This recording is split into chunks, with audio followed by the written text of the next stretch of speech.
Welcome back, everyone, to part two of our wonderful summit. I hope that you enjoyed part one. Really loved all of the amazing tips and insights and perspectives and shares that our authors have already brought to the table. And I'm excited to see what the second half brings. So I hope that you're leaning in.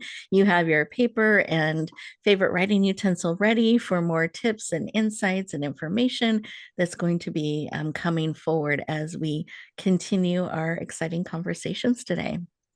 And even behind the scenes, the authors were commenting on each other and how much they were learning and enjoying. And at one point, we had one author holding up the other author's book, and we didn't want to bring that forward where it might be confusing about which book goes with the other. But I love how everyone is getting to know each other and connecting and reading each other's books. And to me, it's again that supporting of each other and lifting each other up and continuing to be open to learning from each other.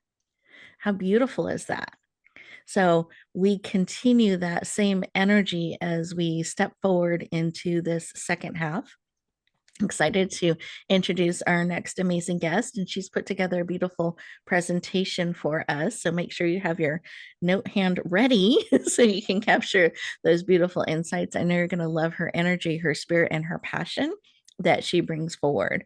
So Debbie Corey is a #1 international best-selling author and compiler of the unsung heroines of business. In just a few hours, it became a #1 international best-selling book, which I'm sure you know because, again, I mentioned all of our amazing authors have hit that, and they hit it in a few hours, which is just, within just a couple days is really incredible. So I'm very excited to share them with you. Her book hit bestseller in 6 countries, 90 best-selling categories, with 27 of them ranking #1. So exciting. Congratulations. And this was a compilation. So it was multiple authors coming together. And I was noticing as Esmeralda was talking about her cover earlier, that you brought that same purple forward in your I cover did. as well. So before we get into your presentation, I wanted to just give you a moment. Well, let me finish introducing you and then I'll give you a moment. So I'm easier to follow for the viewers here. So let me continue. So her exciting book, which does have that powerful purple color and others in its cover, and I'll have her share about that in a moment. She is a business owner and CEO of AccuMaxim, a strategic CFO company, and her firm specializes in helping companies improve cash flow. So you're noticing a theme here today around business. We're improving profitability and cash flow. So very important things in bringing your business forward. She is the author of Loving Failure, Getting Control of Your Business Health, and she's absolutely passionate about empowering business owners to create successful companies. So let's lean in and welcome the dynamic and powerful Debbie Corey to the stage. Welcome. Thank you very much. I'm really excited to be here. This compilation is the second time that I have gotten to work with Rebecca, and I highly encourage anybody that's on here to reach out to her. She's amazing, her and her team to work Oh, with when you do a project. Um, this thank you. project wasn't even an idea. So I want to share how it came about. I wasn't interested in writing an anthology. I'd participated in anthologies and loved that experience before I wrote my first book on my own. And then I was in a couple anthologies after that book in 2020.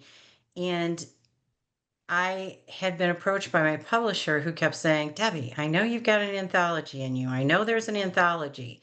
And I kept saying, no, Kathy, there's no anthology that I'm interested in doing right now. Well, that all changed at the end of 2023. There was a young woman that I had mentored for the past couple of years and watched her grow as a leader. She's just an amazing person. And I had shared with her sometimes stories about my earlier career in transportation and, some of the obstacles that I had to overcome and things that I had done. I'd started in transportation in 1986 when there were very few women at all in that industry. I was 24, so I was really young. And so I had a lot of very interesting stories to share about how I got through obstacles. And that's in my chapter, so I don't want to share them. And spoiler alert. But I really hadn't thought anything about it. And we're talking, and she says to me, "Thank you for the path you paved." And I'm like, "What? What are you talking about?" And she said, "Well, Debbie, you were a pioneer in that industry, and because of you and other women, now there are more women in male dominated industries like construction and tech." And she started naming all these industries. And I said, "I want you to tell me more about that." And so she started explaining how sharing those stories had really helped lift her up and help her feel like she could accomplish more. And that's when I knew I had an anthology because I had lots of connections in St. Louis. I knew wonderful business women that were very successful. And I thought, here's a project I can get behind because when you think about it, how our next generation learns is different, right? Everything's on AI, you can get it on Google. But where the real learning occurs is the telling of stories. And that has not changed in a bazillion years, honestly. People telling their stories personally, people reading those stories, or maybe they're listening to them on Audible, whatever the way they're going to share, that storytelling is at the heart of human beings, I believe, in general. And so, what I realized was that men do a much better job of sharing their business stories than women do. I started thinking about how many women I'd ran into that had won awards that were just amazing people. And you would talk to them and they would never acknowledge it because, as women, many times we're taught that if we acknowledge those accomplishments, it's bragging. And that's just simply not true. And there were a lot of thoughts, and I did a little bit of research before I did the book. One of my favorite books to talk about is the Confidence Code because that had a really big impact in my life. It was written by two PhDs. And one of the things they realized is that even very successful women don't a lot of times have the confidence that they show in public. So I was on a mission. I heard from this young lady. I was on a mission and I wanted people to share their business stories. I didn't want them to share the yeah, goo goo, everything's wonderful story. I wanted them to get real and talk about the hardships and the difficulties and the things that they had to overcome on their journey. And I think what really became passionate was sharing the journey because if you think about things, getting to the pinnacle, when you get there, if you don't have a plan, it's unrewarding. And if you didn't enjoy the journey along the way and share your experiences and acknowledge those wins, when you get to the pinnacle, there's no joy. And I know that from personal experience because I was on the corporate ladder and my big goal in life was to become a CFO or a VP of a company. That's what I wanted to do. And in the 80s, it's not as flexible as it was is now. And when you are raising a young family and doing things, there were a lot of obstacles that I had to go through. And I wasn't the only one. A lot of these women share the stories in the chapter. And I think I got to that CFO and I thought, this is it. It was my big, huge goal. I had not enjoyed my victories along the way. I hadn't celebrated my wins. And I got to the top of my journey and I was like, well, this isn't what I thought it was going to be. It's not giving me the joy. So I thought this project would be easier than it was, and that's the story of my life, right? I'm a very positive person, and a lot of times I have to have a lot of grit and perseverance to get things done and what I want to do. We had originally scheduled this to launch in July of 2024, and then I pushed it again to April of 2025, and then I pushed it one more time, and we finally launched August 1st of 2025. And you might think, well, what in the heck took her so long? I approached over 200 women that told me they could not participate in this book because they didn't have a story to tell. These were women that were Titan 100 winners. They had won awards nationally, locally, were recognized authors. And don't get me wrong, this project wasn't for everybody. And when somebody said, hey, no, I'm not interested, all cool. But when you came back to me and said, well, I don't have a story to tell, I'm like, we are telling ourselves the wrong story. And that's why this anthology became so important. Because if we're not enjoying the victories along the way and the hardships we've overcome, then we're not finding our own joy in everyday life. And it really, really hit home that as women, we've got to change our mantra and our story. So I think one of the things that was really amazing to me as we went through this was how willing the women were to be open. Because when I had talked to them about, what I really wanted to see in these stories, the hardships, the struggles, I was so pleasantly surprised with how real they got about what they had to go through and some of the things they had to do. So, women in the book, they're in communications, they're in tech, they're in construction, they're in all different kinds of male dominated industries. They may have been a C suite executive, they may be a business owner, and they shared those hardships. One of the stories started with, I don't want to go to jail. One of the stories started with, um, some really personal things like they experienced a death in their family and they're a business owner of their spouse and they didn't get a chance to mourn. They had to go forward. So another story was about what it was like to be an immigrant in the United States and start a business and become a naturalized citizen and what that journey looked like. Another story was from a young woman who was born here but had to help her parents with their business in America. So, just really true stories of tenacity, grit, and resilience and lessons learned. But there were some common themes that came out. And I think one of the biggest ones was these women would not take no for an answer. They were going to figure out a way to get things done. They weren't going to let life tell them what to do. They were going to tell life how they were going to handle it. And I think every story can relate to somebody on some level in the book. And I'm really proud of that. I think the other thing it gave was hope. And people are looking for hope today and how to get through obstacles and what does that look like. And what I else I loved about it is all these women were different. They came from different backgrounds, they had different stories to tell. And what I loved about that part is everybody's different. And in this anthology, I actually wrote an epilogue, and I would like to read it at the end because I think the epilogue ties it up so well. So you're going to see me pop this over real quick because I had it on my screen at the right place and then I moved it. So give me just a second. So here it is.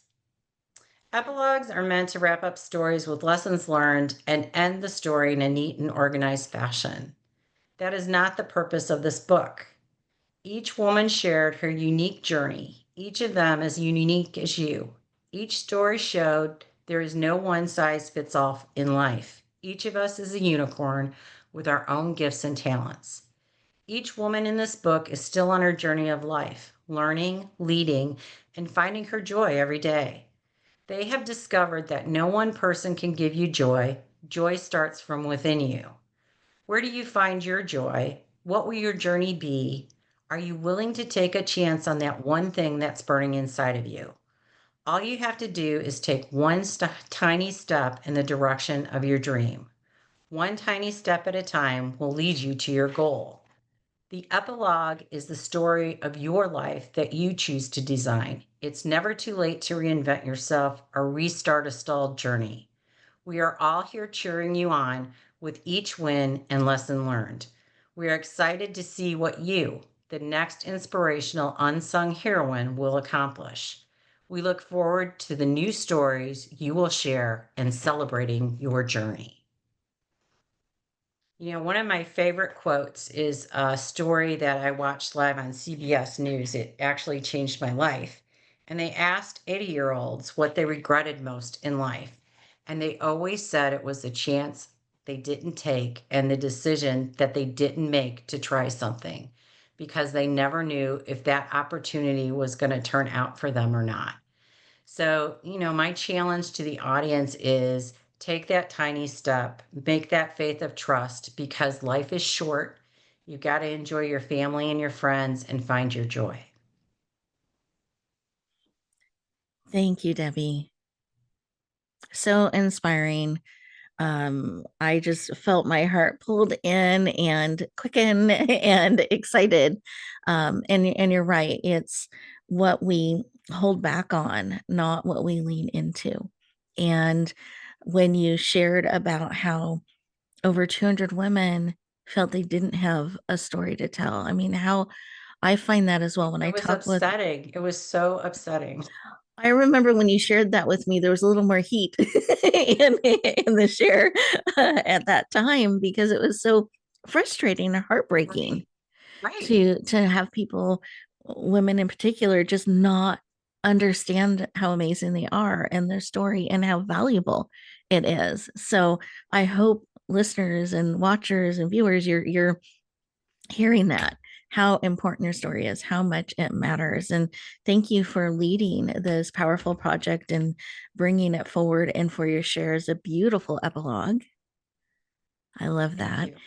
Absolutely. And that study is heartbreaking and I hope also reminds us as we're planning ahead and looking ahead, like we have an opportunity today to take a step, to move forward. I want to invite us to take it from that someday place and bring it into today.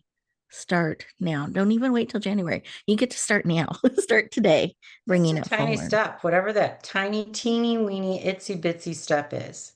And And it I counts. think we overwhelm ourselves, right? Because we think it's Mhm. got to be something big. And it doesn't. Just some little thing to get started. Exactly. And all the steps add up. They still move you forward, even those baby ones. And I know when I was first introducing you, I started to go and talk about your cover because I was seeing that tie-in. So I wanted to bring that forward as a question then. Can you describe your cover and the significance of how it's designed? So the cover itself, it has purples and blues, but it has glass because these women broke through glass ceilings and I wanted breaking glass. And I'm normally pretty easy to get along with, but I wasn't with this cover. I sent it back like 3 or 4 times before they really understood what it was I wanted because I thought the cover told the story, right? These women didn't care where the glass was. They were going to break through it and they were going to make things happen. And I think it was really significant. And purple is a very big power color. It symbols royalty and it's always been one of my favorite colors. My husband calls me Princess Grace, but it's not because I'm royalty. It's because I'm a little klutzy, maybe. But I still love purple, right? I think it has significant impact. And so I thought, they are royalty. They were the royalty that got us to where we are today and open paths so the next generation can make many more wins than we did in STEM or whatever it is they choose to do. So I'm just really excited about the generation of women that are coming up. I think this generation has so much to share with us. I wish people would stop complaining. Everybody complains about the generation after them. It's like they're just doing things differently. Their brains are wired differently, and they're going to accomplish way more than we did. So we need to lean in and learn from them. Thank you. Beautiful. And I do have some questions as well from our viewers. So this is a reader. This book shares stories that will inspire generations. What impact do you hope your chapter leaves on women who are just beginning their leadership journey? Step into the fear. We were all scared. We were all scared when we made these big, bold decisions, and the is not going to go away. You just have to make the decision that you're going to get through it. If you talk to soldiers that won medals of honor, they were scared. The brave part is saying, I know I'm scared, but I'm going to do it and try it anyways. Love that. Thank you. And then here's another question. They're commenting on how you shared about how women do not share their achievements enough. What Yes. helped you move past that hesitation and step into your role as a storyteller and encourager of other women? I had to look at it differently. I had to look at it as being a leader and being somebody that other people can aspire to do or aspire to achieve things. Because I was just like everybody else. I didn't want to talk about it. I thought it was bragging. And what I realized is I'm actually shining a light so other women can say, if she can do it, I can do it. And you've really got to look at it that way. I don't run around and tell everybody I'm a Titan 100 and number two, international best-selling author. But I do share stories so that people get inspired, just like I was inspired when I was young. But to be sitting here today because I made those tiny steps along the way, that was a huge transition for me and a huge mindset change.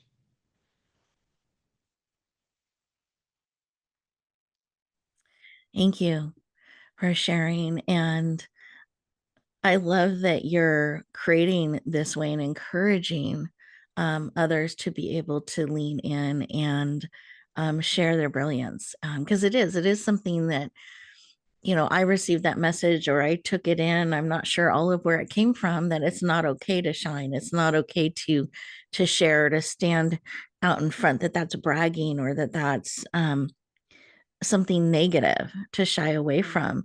But what I found is I leaned into it and I was willing to trust people because I also had to face fear, trust people with my story and trust that I could stand in that place is that it empowered, encouraged others to do the same. So in the end, I found it actually wasn't even about me.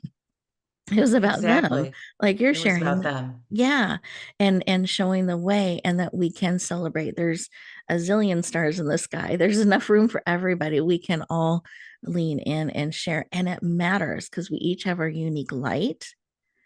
And it's something, and to love your perspective on this as well, Debbie, that I feel like I used to do this example when I was speaking at live events. I would give everyone flower pins. I don't know if you guys know what flower pins are, but it's like a silk flower on the end of a ballpoint pen. I used to make them. My grandmother used to make them to brighten people's day, and so I started to make them. And I'd make sure they were all different, and I'd scatter them around the room, and I'd have everybody at some point stand up and lift their flower pin high and notice how it was uniquely made and the beautiful colors and fragrance and how it added to this garden that we were creating together. And then notice the woman holding the flower because it's so easy for us to see that outside and not take that in and ourselves and notice these things about yourself. And then I would say, and now can a couple of you sit down? And they would actually resist at that point because they were a beautiful flower and they didn't want to sit down yet. I said, no, no, you're still a beautiful flower, but can you sit down for a moment? So then a few people would sit down and I would say, now notice you're still occupying this space, right? We're still all here, but the garden just became less vibrant. We're missing out Mhm. when you don't stand, when you don't share your message and bring that beauty and wisdom to the world. And I think it's very, very true. It's important we encourage each other's and we hold that space for others and share our gifts. And I'd love to know your thoughts and response around that as well, Debbie, because we always have Well, additional perspectives. I think the hardest thing to learn as a woman is to just say thank you when somebody gives you a Mm, compliment. yeah. Because when somebody gives you a compliment, they are paying it forward. And I had somebody explain to me one time, and I share this with my friends, and I have a couple friends on here, and they'll nod their heads yes. But when somebody gives you a compliment and you start telling them they're wrong, like Mm, somebody says your hair is wonderful today, and you say, no, my hair is a mess. It wouldn't curl right. It wouldn't do this. It wouldn't do that. What you're telling that person is they're wrong, and you're stamping all over the beautiful flower, to use your example, that they just handed you. And it's like, really, the only thing you have to say is thank you, take it in, and smile mm, because now you've allowed that person to lift you up. And so I think as women, we always think we have to lift others up all the time. And we have to give people grace and allow them to give us something back too. And I think that another thing that I didn't share is these women to be successful accepted help. They did not do it alone. They had mentors, they had people that helped them along the way, and they accepted that help to get to where they wanted to go. They made connections, they used those connections because that's what connections are about. I'm not talking about using people, I mean deep connections with others where you help each other and lift each other up. And I think that is, it's the heart of Acumaxim and what we do too in my business and what we do for business owners. We are there to help them and lift them up. They're smart, capable people. We just have a vertical that we're really great at and can help them with. And, that's where we help them shine on the stuff that they're great at. And we just pick up this other piece for them so that they can go do what they're best at. Beautiful. Thank you. I appreciate it. And yeah, that reminder we don't have to do it alone. That's just so, I don't know, ingrained out there that we can just lift each other up. We can come together and what can be created is so far beyond what we can do just on our own. When we allow others to lift us up, to support us, to be vulnerable with them, to allow that support in. Well, I so appreciate you joining us today and your heartfelt sharing. And you have the flowers in the background, so that was making me smile. And they're purple, so it's just perfect for what you were sharing today in your earrings. It just all ties together. I love it. And I would love if you could share your contact information. What is the best way for Sure. people to connect in and go deeper? Sure. So my let's see if I can do this right. Yeah, there it is. Oh, well, I had a screenshot to share, but anyways, I'll just say you can contact me at Debbie@acumaxim.com. Hold on, here we go. Can you guys see a big QR code? Yes, it All just right. loaded. Perfect. There we go. So there's my contact information, and we're a strategy company. We're a strategic planning company and a succession planning company, and we offer a free 30-minute strategy session to business owners. And I would encourage anyone to scan the code, go into our information sheet, and use offer code free 30. So I know that you're from this virtual summit, and we will be happy to do a free 30-minute strategy session with you and talk about your goals. Beautiful. Thank you. I appreciate that. And what a valuable gift to help support us as we move forward. Because remember, we're making that list of things. And this is an easy yes. So an easy step that you can take to get some powerful support. So really I encourage you to lean in and take advantage of these gifts, these opportunities. They're being presented on purpose, with a purpose, and can be very helpful. So please do so. And we'll leave that up just for a moment so people can scan. And if that is your favorite way, and you've got the free code so that you can lean in and take advantage of that. And it looks like those are questions. We're just going to give everyone a final moment to copy information down, final thoughts, and then we will bring on our next speaker. And just as you guys are doing that, a reminder, all the books that we're talking about, you can find them on Amazon, and you can look them up either by the author's name or you can look them up by the book title. So if there are things that we've talked about and you're like, well, I want to add that book to my library, or I need that, that's where you can find them. And they're available in multiple formats. And you just go to Amazon.com or whichever Amazon marketplace is right for you, because I know this is global, and you can lean in and get a copy. So we encourage that. And also, you'll find in those books, there is contact information, additional ways that you can connect and interact with the authors as well. But you got to hear them here live and first and get to know them, which is just a beautiful opportunity. So I want to thank you all for leaning in. Again, you can find them on Amazon.com. And with that, we're going to go ahead and bring our next speaker up.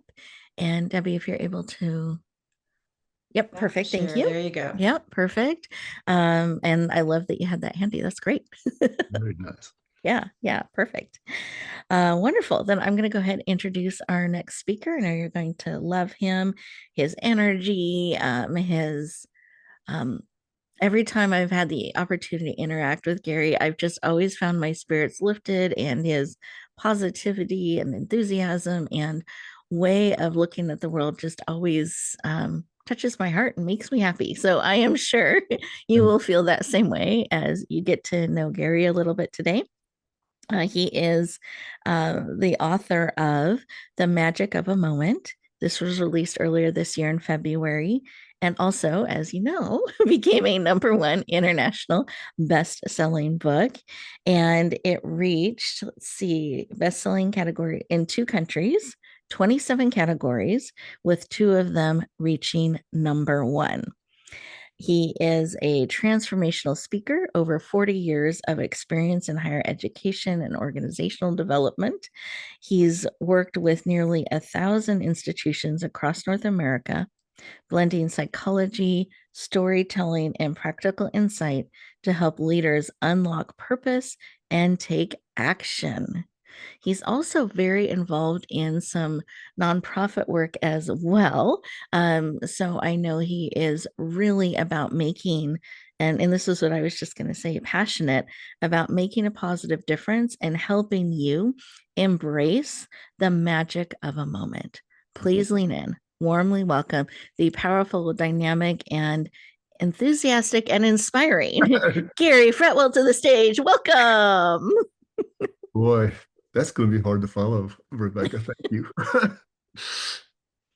Uh, it's such a pleasure to be here today. It really is. It's just to have the opportunity to share my story and to be with so many amazing authors. I've had a chance to read several of these books, and I can tell you that they will change your lives if you just look at have a chance to read them. And it's amazing. The more I've been involved with this, and now it's been about a year, I guess, in this whole process, is how much I've learned. And I'm as you can tell, I'm the older person in this group. I'm 72, but every day of my life, I find something that inspires me. And just like this meeting today and seeing and talking with everyone here and having a chance to listen, it's inspiring to know that that is what life is about. It's about finding those opportunities and taking advantage of it. If we just stop long enough to look and see, it's right there in front of us. And that's why that was the inspiration for the book, by the way. It's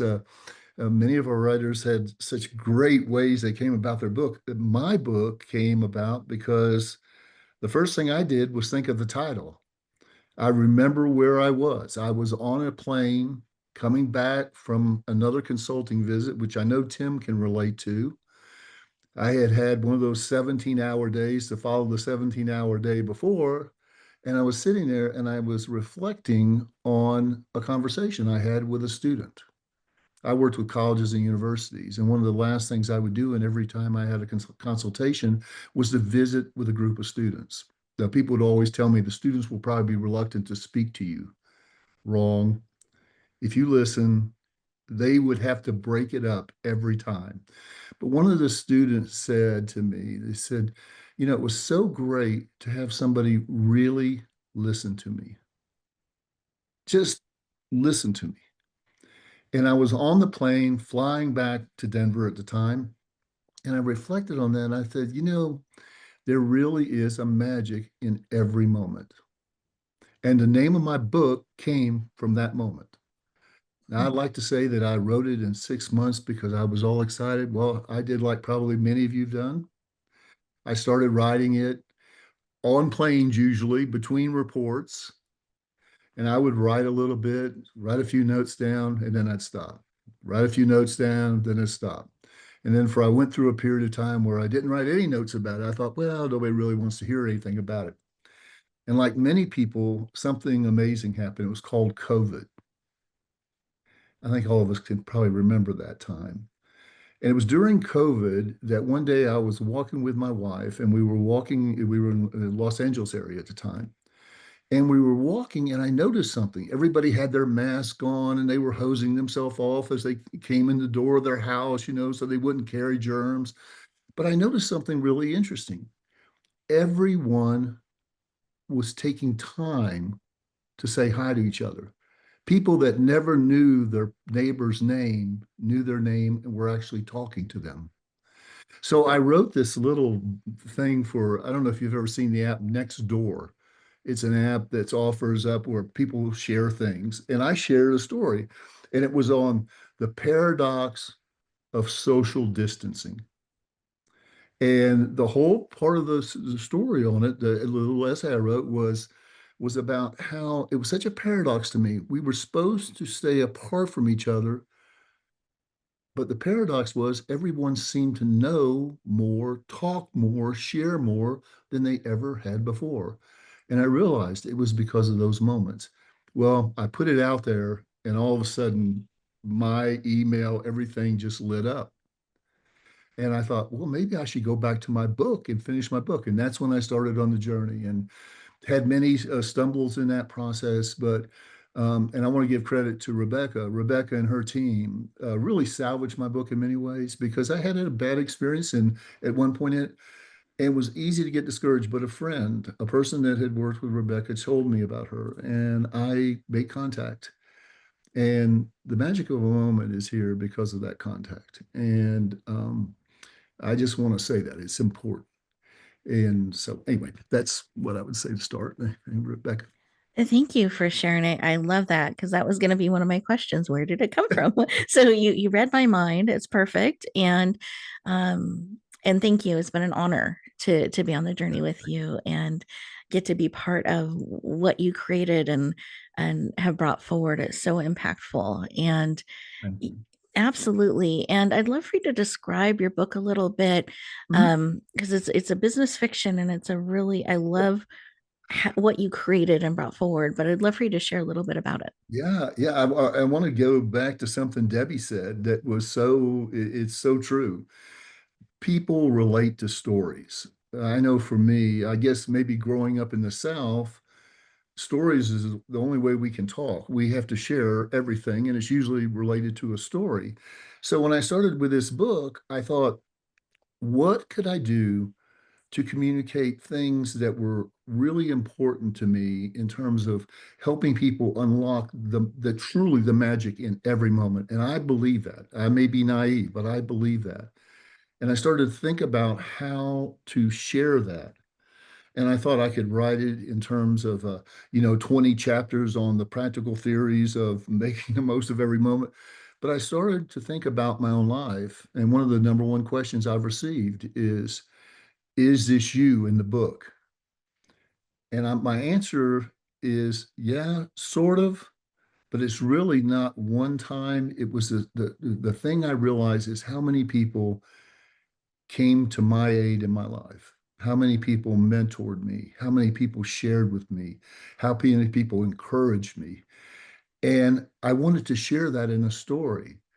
And it was so interesting to me. I thought the book would become something people would rather read about that were interested in productivity and time management and getting things done kind of concept. But what I realized, especially as the book released and as the more I talked to Rebecca, to be honest with you, and the more I thought about it, it was about mentorship. It was about the incredible number of moments and people in my life who had mentored me. And also, and I can't remember which speaker said it, it's that circle.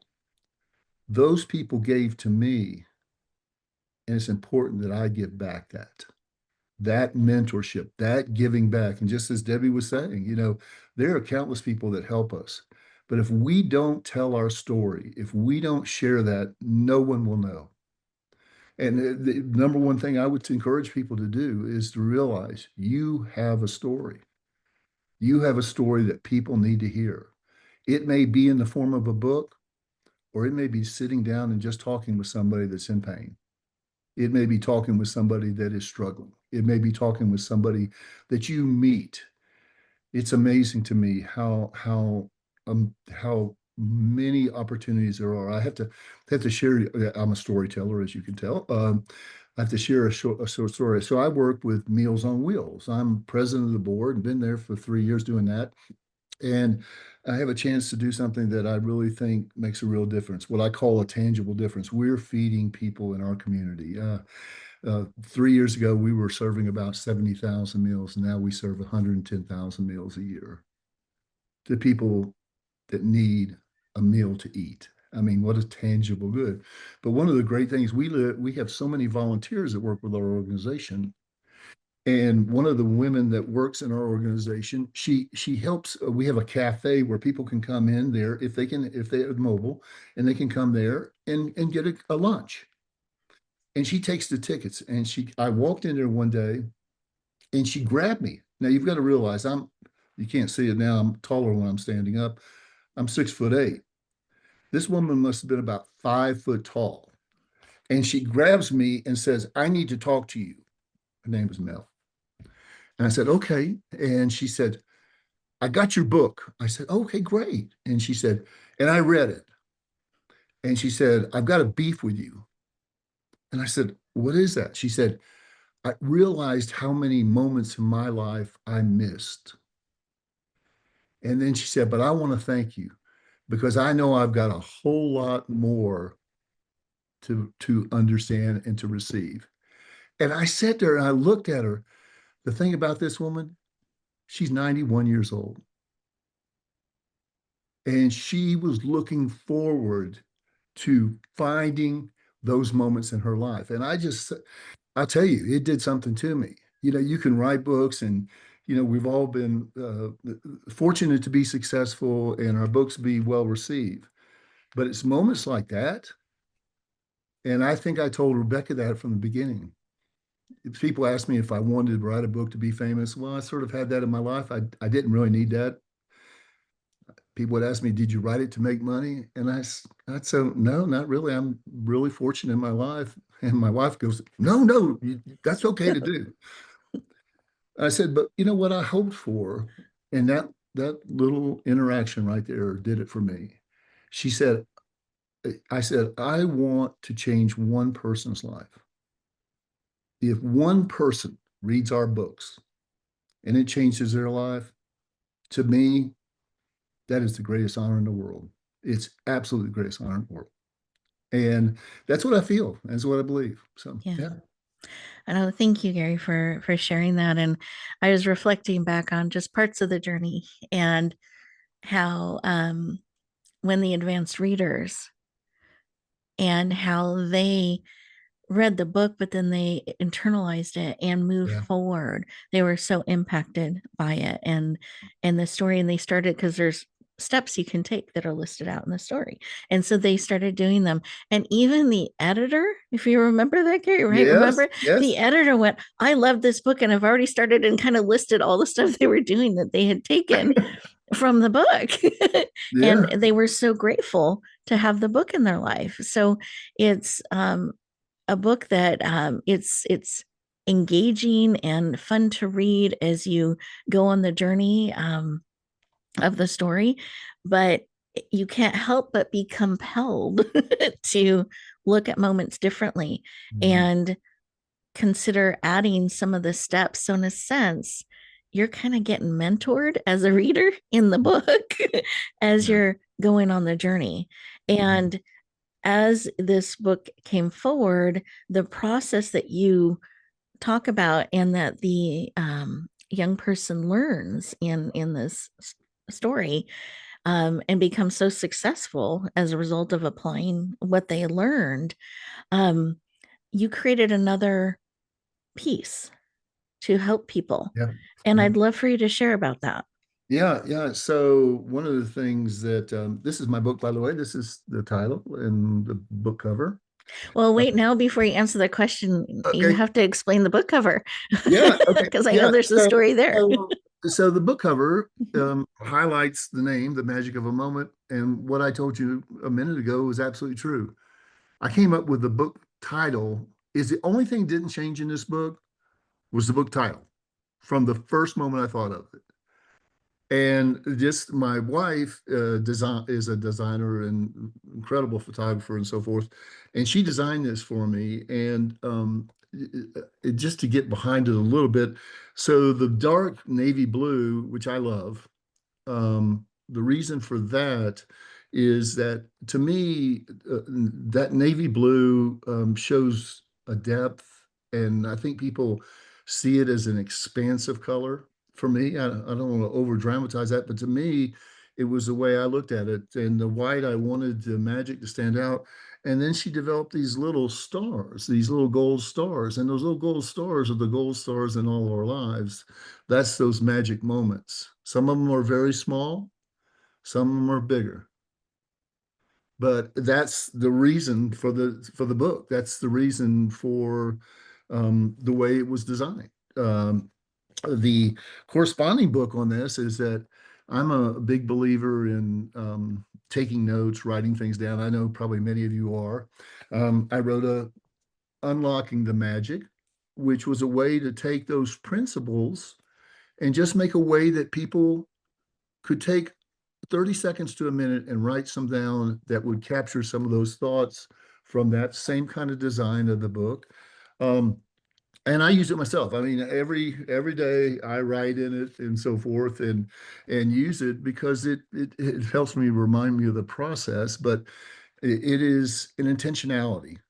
I'm big on intentionality in your life. Is that something you should do? I think as a writer, I think you have to express your voice, obviously, but I think that intentionality of writing and sharing every day is an important part of our lives because that's our way of giving back. You know, when Tim was talking about the companies he goes in and people walk past things that they know they're there, but they're blind to them. And what I don't want for myself or for anybody else is for them to not see what is in their lives right in front of them, right in front of them, because it is countless in terms of the number of things. So, yeah. Oh, thank you. I love how those two pieces work together because the number one thing we found when people read the book is they wanted to know, well, how do I do this in my life? I want to do what that person did. I want to do that. I want to start doing that process. And so this journal just fit together so beautifully. And I love that you're using it like that. I didn't know that. I I love do. I that. use it every day. Walk Yeah. in the talk. I love it. It's so Yeah. brilliant. So that's beautiful. And I know both of those are available on Amazon for Yeah. people to lean into. Now, on this journey, was there something that surprised you that you didn't know A that lot. you Uh, want to You share? know, it's sort of interesting to me, and again, I give a lot of credit to Rebecca and her team. You know, I thought writing a book was getting the draft done. Was I ever mistaken? I mean, the process of editing and publishing and marketing and using social media, all those things, I had no idea those things that were there. But those are all learnable things. Those are things you can learn. And they're the things that, and as someone said earlier, you can find people that can help you and support you. And don't let that stop you. Do not let that stop you. I know it did me. I think the immensity of the whole thing stopped me at first because I couldn't figure out how to get past that. What am I going to do? Write a book, and where's it going to sit on my shelf? I had no idea how to go to that next step because just didn't know. I never been through it. But we can all learn, and we can all have people that support us. And because of that, it allows you to share that. And again, the real crux of this is that we need to share our voice. There are people out there, and I hope the one listening right now that has something to say. When Elaine was sharing her story and the struggle, the challenge, everything about that story, or when Esmeralda was talking about the people that came and the stories they shared, or Debbie talking to those people that don't think they have a voice. My God, everyone has a voice, and the thing is, we need that. we need that voice to be shared. I don't care how small it is. I don't care how great it is. We need that voice because there's enough people out there sharing that maybe they have something valuable to share, and that's great. But it's the people that, or we walk past the people that aren't seen that have a story to tell. And I think it's incumbent on us to share that story. It is our chance to give back to the world that's given to us. And that's how I feel about it. I just feel that, we have a responsibility to do that. So, yeah. I'm just finding myself nodding and in complete agreement and wanting to underscore, underline what you're saying. So thank you for sharing your heart in that, for sharing your message and time with us today. And I wanted, yeah, I wanted to see, are there things in the works, things that we Oh should my be goodness. watching for? Because I know you're very intentional Yeah, about Rebecca things. knows me too well. As you can probably already tell, suffer from ADHD and found that out when I was 65. But that's okay. There's a reason I only slept 3 hours a night. But I'm a writer. I write every day. I have actually three books that I'm editing right now. One's called Finish What Matters, and it's a constellation of all the things that I found. I think so often people find ways to make things work, or they think they get the new app or whatever, it'll work. I think there's basic things that allow you to finish what matters. I wrote one called Unstoppable Today, and it came from my great grandmother. My great grandmother would always tell me to make everything better. I would come to her with a problem, she'd say, make it better. And so I wrote a book about that. I'm literally wrote that. And I took my first shot at fiction. I wrote a book called Beyond Earthbound, and it's 700 pages, and it's volume one. I'm tell you, I wish I would have never started a fiction book because it totally takes your brain over. But so when you don't have to sleep very much, you can do that kind of thing. But yeah, I have three that I'm in the works with right now, and pretty excited about all three of them. So yeah, I love it. And I know you have your blogs. There's so yeah, much. You're so prolific in what you are bringing to the world. I love it. yeah. What Thank is you. yeah, absolutely. What is the best way for people to connect and go deeper? Mhm. Yeah, I have a very creative title for my website. It's called GaryFretwell.com. I know that's probably surprises you. Very, very creative. And I am on LinkedIn. You just go to Gary Fretwell, LinkedIn, uh, Facebook. I found Medium. I don't know if any of the potential writers or writers out there have found the term, the thing called Medium. It's a social media, but for writers. Incredible. I love it. I use it every day. But the best way to find me is garyfretwell.com, or I don't know if this is appropriate to do. My email is fretwgl@gmail.com. Loved hearing from people, love talking with them. And when you don't sleep, you can respond, actually. So that's nice. So thank you. I've really appreciated having a chance to talk. So, yes. Oh, thank you, Gary. I appreciate you sharing and making yourself so available. I love that. And I do have a couple of questions, and they're more than we'll have Yeah. time for. So I'm glad you shared your email so people Yeah. can Thank reach you. out Absolutely. if I don't get to their question. Um, but let's see. It's hard to choose.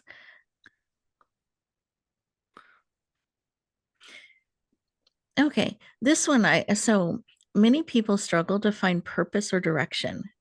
Mhm. What is one piece of guidance from your books or your life that you wish everyone could hear at least once in their life? Hmm.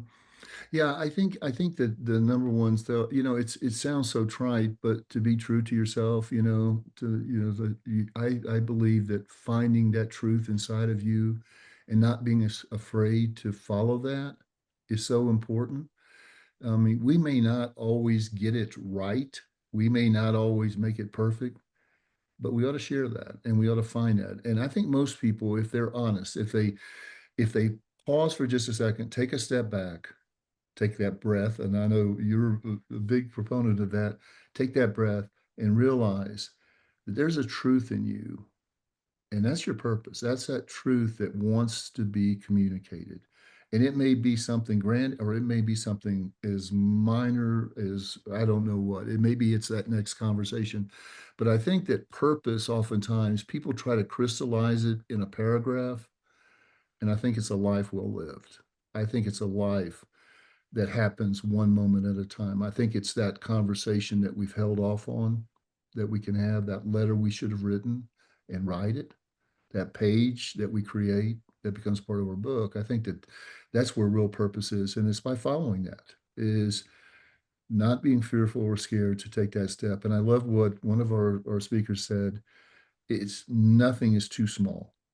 There is no thing too small to start with. It may be the first paragraph of your book. It may be the first sentence.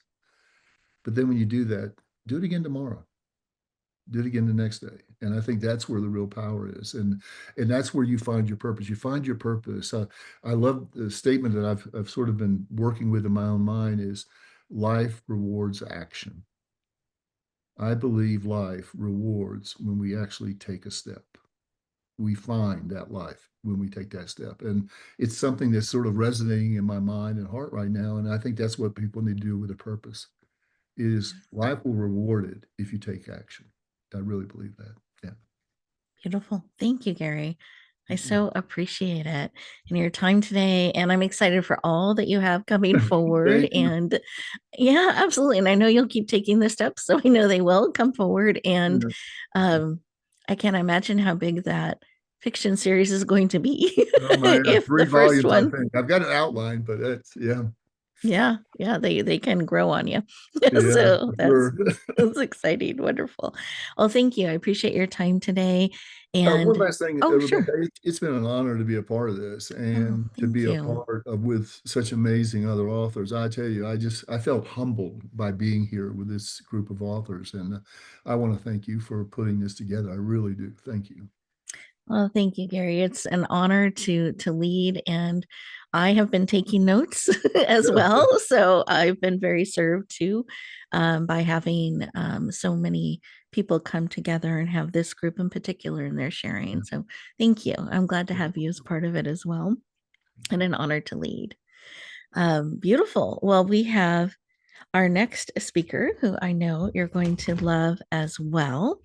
And she has such a joyful, creative energy. I think that you're going to love as you get to know her. She's another person. Every time I talk to her, my heart's warmed and I smile and I encouraged and I'm laughing and we get caught up in the conversation, kind of thing as we talk. So I think you'll feel that way as you get to know her as well. So I'm excited to introduce you to her. Sherry Campbell is a #1 international bestselling author. She recently brought forward the Storyteller's Quilt, Beginnings Are Boundless. And this was released in August, became a #1 international bestselling book. And it was #1 bestseller in 2 countries, 26 categories, and a bestseller in 26 categories, 5 of them ranking #1. She is a novelist, a storyteller, a magazine columnist, children's author, and a lifelong reader. Her love of storytelling and song making for children led to her first 3 children's books. And she's passionate about the practice of reading, really encouraging people to read, especially the young, and making a positive ripple out into the world. So please lean in, warmly welcome our powerful, dynamic, and fun filled storyteller, Sherry Campbell, to the show. Welcome. Thank you. I am so happy. I don't know if it's easier to go first or more scary to go last. But I'm so glad to be here. I'm glad to have you here and joining us today. And I wanted to start with why this particular book you felt compelled to bring forward. And I know it's the beginning of a series that you are writing, but and I know the seeds of this started many, many, many years ago. So I'd love for you to tell why is the time now, and a little bit of where it started. Well, I guess it all started uh, with probably with some Barbie dolls and uh, created and with toys and making stories for myself while I was playing. I was the oldest sibling, and then entertaining, younger siblings with the guys and what was going on. And and then you go to school and you learn, about all these books and all these different kinds of books and all the different kind of stories. And when I grew up, there was the TV show with the lady who had the magic mirror, who she would look into, and we would all be out in TV land waiting for her to see us, um, and wait for her to say our name. And so all of these little things planted tons of seeds of how exciting a storyteller's life is, from writing a book to reading a book to um, enter, having a classroom filled of children listening to you tell stories about a book. And so when I got to school and you start writing like everybody else, I loved writing about stories. And back in the day, there was a lot of um, engagement for us to do creative writing. We had, you had stuff that you had to write about whatever subject you, but then there was always a creative writing assignment. I don't know if they have those anymore in the upper grades or not. They seem like they got rid of a lot of stuff that Elaine goes to schools to talk about. We had woodshop, we had the kiln, we had pottery throwing, we had uh, auto shop, we had all these wonderful cooking classes, typing, life skill sort of things that you could do a job for out in the real world. And now everything's more not that. So yay, Elaine, for what you're doing.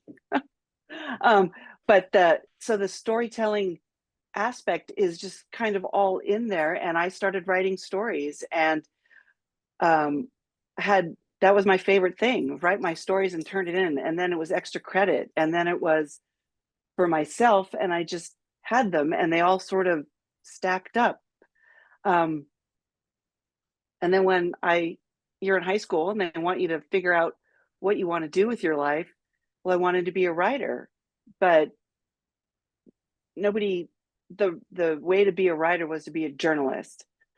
And I wasn't very good at staying on the who, what, where, when, and how kind of thing. I went off on tangents. So I didn't do that. And then astronaut, I had to wear glasses. So I failed the astronaut thing and I needed a lot more math than I had. So I found work doing things and never stopped writing. And so all these stories again just sort of piled up. And I wanted to figure out how they all fit together. I wanted to write that book.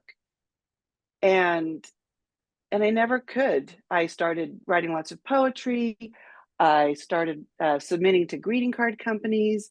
I started trying to write columns for newspapers or magazines, and it it was a lot like what everyone said. It's really hard, and only superstars get to do that. So everyone tells you no, no, no. So at some point you say, okay, great, I'll just do it for myself, but that doesn't ever leave you. And um, and then I went to a conference where it was kind of a go all the way back to the kind of the beginning. What do you want to do with making your life? How do you make every day that someday that you talked about, Rebecca? How do you make that someday every day? And if today was your someday, what would your someday be? And at that conference, I, stood straight up and had no idea why, but it all blurted out. I want to be a children's author, but I don't know how to draw. And it's hard to do a children's book without being an illustrator as well.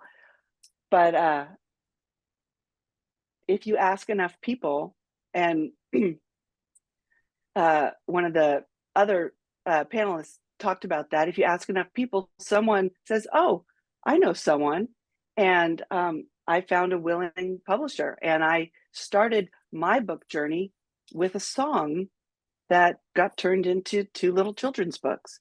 That led to a third children's book. Um, and then I thought, maybe, maybe I could finish that novel. And so I kept trying and trying to put all these little things that I had and find the story that I had written that would make sense. And then I had one story, Beginnings Are Boundless, that kept calling me back, but it wasn't big enough to be its own, but it kept calling me back. And I'd like to say I'm as organized as Gary, that I make outlines and I've got a plan, but I am a little bit more of a true Eddie. I go backwards and fly by the seat of my pants. And I had a character just show up when I got to the end of one of my editing sessions. And I wasn't expecting that. I hadn't thought him up. I hadn't planned on him. He just showed up and kind of took me by the hand and led me along on this path with him. And his name was Forbes. And it, this is him in the book cover of the Storyteller's Quilt. And I never would have envisioned an open door being on my cover because it doesn't match what I thought the story was about. But it does, in that it's an open door, and Forbes had the courage to walk through it. And I had the courage to take his hand and go with him. And then everything sort of fell into place. And for all the people that are out there that think they have, files full of work that's not going to ever turn into something, there's gold in there. Maybe just shoot a rifle at it and see if it bubbles up. But there's gold in those files, and you just have to get out of your own way and know that it can be found if you listen and you ask for help. And my path to Rebecca was through a doctor who asked about my health because she knew I was a writer. And are you staying healthy? Are you taking care of your mentalness? Are you writing? And I told her I'd finished a novel, but I didn't know how to get it from my desktop to anywhere else. And she said, "Oh, let me introduce you to Rebecca." And then here we are. I love it. Thank you. Well, and I love how you just kept going. Like you kept writing, you kept creating, you kept allowing these pieces to come forward, and you just kept taking steps. And then Forbes came forward, and you could see how they could be woven together.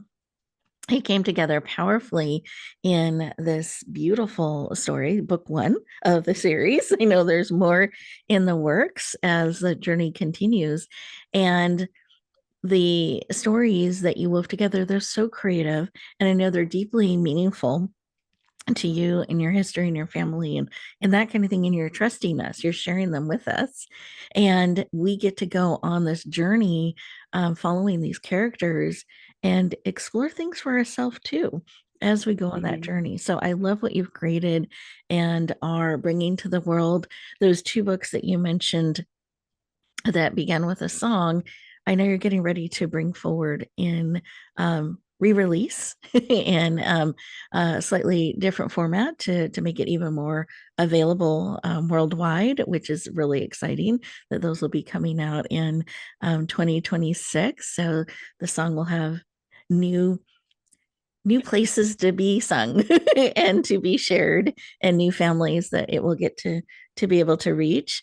So I'd love for you to share just a little bit of that. And I know we'll let people know how they can connect with you, but if you can share a little bit about those two books you have in the works as well, that'd be great. So, well, that's M is for Mother and F is for Father. And on that shelf way back there, they're little board books. Mm-hmm. And my son inspired me to do something bigger when he was 10. He had a birthday party. He invited all of his friends. And on the invitation, unbeknownst to, father and me, that he didn't want any presents. He wanted everyone to make a donation to St. Jude's Children's Hospital. And I'm like, how does this kid know about that? He's out playing sports all the time or in school. How does he know about that? But that's what he asked for. And only 3 children came with, money for him to give to St. Jude's because the other ones wanted to go shopping and buy their friend a toy. And, but that never left me. And here I am as a teacher, working and doing all this good stuff in the world, but thinking, I could do more. I could do more. But how do I do more? And how do I bring that just giving spirit and empower those that could do the work that I can't do out there? And it's such a long story, but I won't go all the way. But so a really good friend of ours who was a teaching colleague died very young, and her best friend took over her school, and it was Mother's Day, and she wanted a new song to sing for the kids. And when you're working with preschool kids, you can't just teach them a song. You have to give them something to do.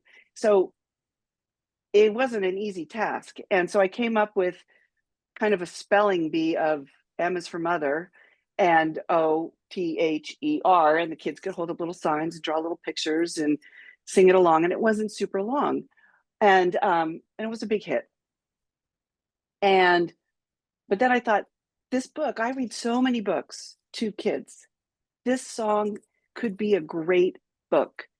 And then I went to that conference, and then I stood up and said, that's what I want to do. And then I had a publisher, and she got me an illustrator. And then I had a book, and then I had something that I could generate funds for, donate all the proceeds to St. Jude's, Ronald McDonald House, all these local things around me, Life Moves, the American Cancer Society, and create a revenue stream. And like Gary said, oh, you'll be rich. No, and it's way harder. Writing a book is the easy part almost. It's getting it out in the world. So I had these beautiful books in my garage, and I couldn't get them enough places to do what I wanted. But I had some shops that were helping. And then I just started donating the books and let other places bring in the revenue for themselves for their stuff, and had the most success there with the American Cancer Society. The Ronald McDonald House uses them as welcoming to new families as they come in. But these 2 little books have now have 1,000 copies of themselves out there, and they're in the UK and Australia and Canada and across the United States doing their little work for the last 10 years. And I wanted to make them more accessible. Board books I'd have to pay Amazon to sell them. They're really hard because they're not print on demand, and they're super expensive. And so Rebecca and her team have helped me figure out a way that we can get these to be print on demand and more accessible, and continue to be, proceeds donated to with a much wider scope. And I can't wait to see how they will grow. They're very near and dear to my heart. Well, we are honored and excited and looking forward to them continuing to do their work in the world and reaching more and more people. So we're just thrilled and honored. And as I reflect back on your journey, because you achieved those stats very quickly, you have been able to get your book in multiple stores. You have gotten very positive feedback on the cover and its design. And as this has gone out into the world, is there just a favorite moment as you reflect on how this is rippling out? Do you have, I know there's a lot, but one that you would like to share with Wow. us today? I guess the well, the launch day was wow, just never in a million years would have thought it would be like that. And so such a great amount of gratitude for all of the people that were so enthusiastic about a young adult fantasy book, and the the neighbors wanting it to be part of their book club, I think is a huge big moment, a big star in this journey. And would I come and speak after they read it, and having people relay to me after they read it what story that they loved, and try and figure out where's this, who's this, and I love that because um, I just it it's just so much fun, and writing book two is so much fun. I love it. I love the joy that you had, and what a special day. And it just continues to ripple out as you lean into those conversations and more hearts and lives are touched. That makes me really happy, and it's beautiful to see. I do have some questions that Oh, are coming yay. forward. I'd love to share with you. So let me look here.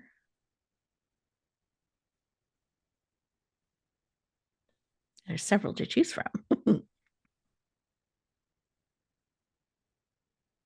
Oh, this is interesting. So, in your book, The Storyteller's Quilt, so that book, Hmm. which character challenged you the most to write? Which Character. character? Mm-hmm. I would have to say Aaron now was very challenging, um, just because, and I don't want to give anything away. Um, and Kairos. Mm, I did not see Kairos coming. okay. And I love how the characters surprise you. yeah, Yeah. they do. They yeah, I didn't see him coming. And then Greer's reaction to Kairos, Mhm. that surprised me too. I love it. So the mystery unfolds for the writer as well. I love that. I love that. Beautiful. Um, so this comment is your storytelling invites readers to wonder and embrace change. What do you hope readers feel when they close the book after the final page? I hope they feel joy. I Mm, hope they feel a sense of possibility. I hope they reflect upon uh, nothing's ever totally written in stone, and life takes unexpected turns, but that doesn't mean that those turns are um, all bad, and see the opportunities when things like that show up, because they do, they show up all the time. And um, just every day is a new day, is a new story, it's a new step forward, it's a new uh, sunrise, it's a new everything. And beginnings are boundless echoes throughout all of the stories that are in there, because they all have new beginnings in them. beautiful. Thank you. Thanks. Oh, there are a few more questions, so I'm going to encourage you to reach out to Sherry directly. And Sherry, what is the best way for them to connect with you and go deeper? Okay, so I have a website, and my website is not my name, because my name's too, there's a lot of Sherry Lynn Campbells out there.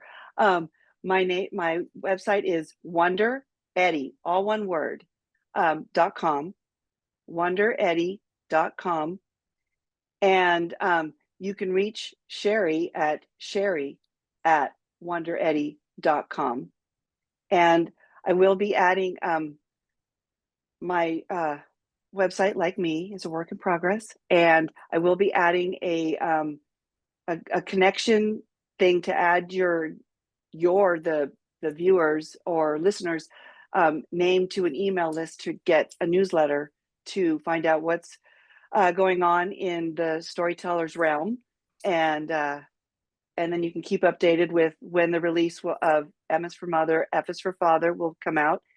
And you can hear me singing the 5 Little Snow Kids out on my webpage too. I am not afraid to be silly. I love it. I love it. And I love that you're so open to connecting and reaching out. You're one of our columnists in the RHG magazine as well. And I love that you always include a video share with your column each time, which is just another way to connect and support people. So I appreciate that about you. Thank you for sharing today. It's been great. And all of our viewers, I want to take a moment and thank you for joining in, for being part of this, for sending in such thoughtful, beautiful questions. We really appreciate that sort of connection and opportunity to go deeper with each of you. I hope that you have a page full of notes, that there are things that you're ready to take those steps on, that you're going to be in action. Even baby steps, micro baby steps are good. They count. They help you move forward. There's steps you're taking now as you're looking ahead at 2026 and beyond to be in motion, to be able to bring forward, because you and your story matter. You are a gift in the world. There's no one else just like you. And we need you. We need your voice, your message, your story, you being more of who you are, and then being willing, the gift of you, be willing to share it just a little bit more. One step at a time makes a difference. That's how we get those positive ripples going out into the world. So today, I encourage you that you take a few moments at the end of our time together today for you, just for you, to process, integrate, breathe in those things that serve.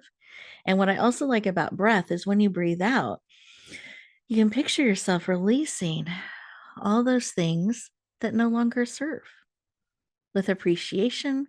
And as they go out, guess what? It creates more room and space for you to breathe in more support and more of what you're wanting to bring into the world, what you're wanting to integrate in on a cellular level and take action on.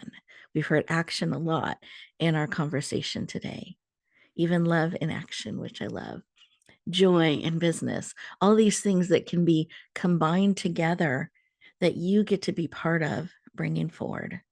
So as you go forward, I want you to take some time to do that. If I can be of any support, you want to connect and go further in any way, I'm always honored to do so. Our website is yourpurposedrivenpractice.com, and you'll find all our contact information there. Yourpurposedrivenpractice.com. And if you're feeling ready for a conversation, I'm going to give you my actual meeting link. It's meetwithrebecca.com. Meetwithrebecca.com. I'm happy to have a conversation, answer questions to support you on your journey. You know, all of these amazing authors, I encourage you to reach out to them, connect. They've shared their email addresses. They've shared ways that you can go deeper, because it's not a solo journey. Don't know where that myth got started, but it's not. We need each other, and we get to support each other, and we get to cheer each other on. We get to hold up the mirror for each other and remind ourselves of our greatness. And I like how Debbie was saying, and you take it in, you don't brush it off, you take it in. And then you also reflect that greatness back to others, help them take it in too, as we lift each other up. So go forward, have an amazing day. Remember the gift of who you are. And I hope that you choose to take some steps starting today and to share the amazing gift of who you are one share, maybe one sentence, one page at a time. I look forward to our next connection. Have a beautiful, safe holiday and new year. I can't wait to see you out in the world.